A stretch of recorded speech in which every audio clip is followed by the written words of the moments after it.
Hello வணக்கம். இன்றைக்கி நம்ம பார்க்க போகிறது சொரக்காய் வச்சு ஒரு சூப்பரான பாசுந்தி மைக்ரோவேவில் எப்படி செய்யறதுன்னு பார்க்கலாம். அதுக்கு நான் ஒரு சின்ன சொரக்காய் எடுத்திருக்கேன். அதில் தோலெல்லாம் நல்லா சீவிட்டு இப்போ நம்ம தனியாக துருவி எடுத்துக்கலாம். இதை தோல் சீவிட்டு நான் ரெண்டாக கட் பண்ணியிருக்கேன். இது உள்ளே இருக்க விதை பார்த்திங்கன்னா பிஞ்சாக தான் இருக்குது. நான் விதெல்லாம் தனியாக கட் பண்ணி எடுக்கலை. இப்போ நம்ம தோல் சீவும் போதே இதோட விதெல்லாம் கரெக்டாக அந்த சதை மட்டும்தான் நம்மளால் திருவ முடியும். விதை வரும்போது நம்ம நிறுத்திட்டு அதை அப்படியே தூக்கி போட்டுடலாம். பார்த்திங்கன்னா நல்லா இதுவாக தனியாக வந்துருச்சு. சதை மட்டும் திருவியாச்சு. இதே மாதிரி இன்னொரு பாதியும் திருவி எடுத்துக்கலாம்.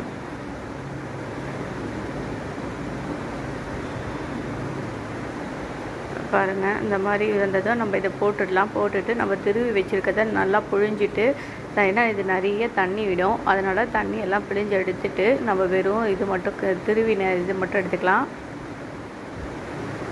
பாருங்கள், இவ்வளோ தண்ணி வந்திருக்கு. நான் ஒரு சுரக்காய் ஃபுல்லாக எடுத்திருக்கேன். இப்போ மைக்ரோசேஃப் பவுலில் கொஞ்சமாக நெய் விட்டுட்டு நெய் கூடவே முந்திரி பருப்பு போட்டுக்கலாம். முந்திரி பருப்பு போட்டுட்டு மிக்ஸ் பண்ணிவிட்டு நம்ம அவனில் ஒரு 2 மினிட்ஸ் வச்சுக்கலாம். இது நம்ம நார்மலாக யூஸ் பண்ணுற மைக்ரோ பவர் லெவல் தான். இது எந்த மோடும் கிடையாது. 2 மினிட்ஸில் நமக்கு முந்திரி கொஞ்சம் நல்லா வறுவட்டுடுச்சு. இதை தனியாக எடுத்து வச்சுட்டு அதில் நம்ம எடுத்து வச்சுருக்க சொரக்காவை போட்டு நல்லா மிக்ஸ் பண்ணிவிட்டு இது ஒரு 5 நிமிஷம் வச்சுட்டு நடுவில் எடுத்து எப்போவுமே கலரி விடணும். நல்ல ஒரு வாசனை வரும் நெய்யில் வதங்கும்போது.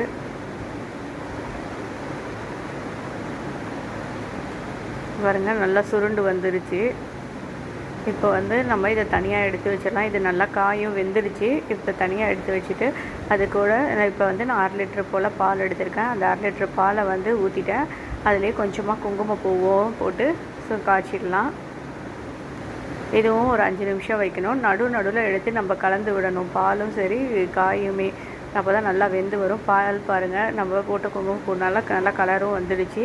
இப்போ பால் நல்லா கொதிச்சு கொஞ்சம் திக்காயிடுச்சு. இப்போ நம்ம வேக வச்சுருக்க காயும் சேர்த்து நல்லா கலந்து விட்டுடலாம். ஒன்றா கலந்துட்டு இதுக்கு தேவையான அளவுக்கு சர்க்கரை, நம்ம ஏலக்காய் தூள் இதெல்லாமே போட்டு மிக்ஸ் பண்ணி இது ஒரு 5 நிமிஷம் வைக்கலாம். நான் 2 நிமிஷம் தனியாக வச்சுட்டு அதுக்கப்புறமா தான் சர்க்கரையும் ஏலக்காய் தூளும் போட்டு நல்லா மிக்ஸ் பண்ணிவிட்டு வைக்க போகிறேன். நட்ஸு அதுக்கப்புறம் நம்ம சேர்த்துட்டு எல்லாமே சேர்த்து மிக்ஸ் பண்ணி சாப்பிட்டோன்னா செம்ம டேஸ்ட்டாக சூப்பராக இருக்கும்.